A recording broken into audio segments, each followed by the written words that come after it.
ஓம் ஸ்ரீ வாராகித்தாயே போற்றி போற்றி. என் அன்பு குழந்தையே, கோடானு கோடிக்கணக்கான மக்கள் வாழ்ந்து கொண்டிருக்கும் இடத்தில் நீ பழக்கம் வைத்து கொண்டிருப்பவர்கள் ஆயிரக்கணக்கு.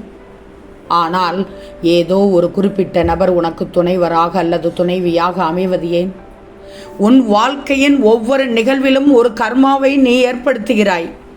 அதாவது அந்த கர்மாக்களின் மூலம் ஒன்று நீ ஏதாவது பெற்றுக்கொள்கிறாய் அல்லது அடுத்தவருக்கு ஏதேனும் ஒரு உபகாரம் செய்கிறாய். சில சமயங்களில் ஏமாற்றப்படுகிறாய், பல சமயங்களில் ஏமாற்றியும் விடுகிறாய். சிலருக்கு நல்லது செய்கிறாய், பலரிடமிருந்து அளவுக்கு அதிகமாக நன்மைகளை பெற்றுக்கொள்கிறாய். இந்த கொடுக்கல் வாங்கலே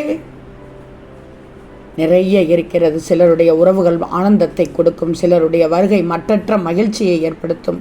சிலர் கூடவே இருந்து தொல்லைப்படுத்துவார்கள், சிலரின் வருகை துக்கத்தை ஏற்படுத்தும். பல சமயங்களில் இது ஏன் நிகழ்கிறது என்று தெரியாமலேயே தன் போக்கில் உன் வாழ்க்கையில் பல நிகழ்ச்சிகள் நடக்கின்றன. கனவில் கூட காண முடியாத பல ஆச்சரியங்கள் உனக்கு சில சமயங்களில் ஏற்படுகிறது. இதற்கெல்லாம் என்ன காரணம்?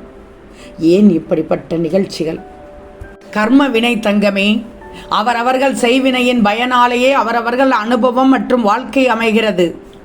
பாவ புண்ணியங்களுக்கு கூட்டல் கழித்தல் கிடையாது, இரண்டையும் நீ அனுபவித்தே ஆக வேண்டும்.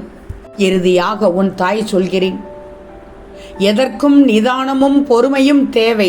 உனக்கு நடக்கப் போகும் நல்லதை யாராலும் கெடுக்க முடியாது, அதேபோல் தீமையையும் கொடுக்க முடியாது. ஓம் ஸ்ரீ வாராகித்தாயே போற்றி போற்றி.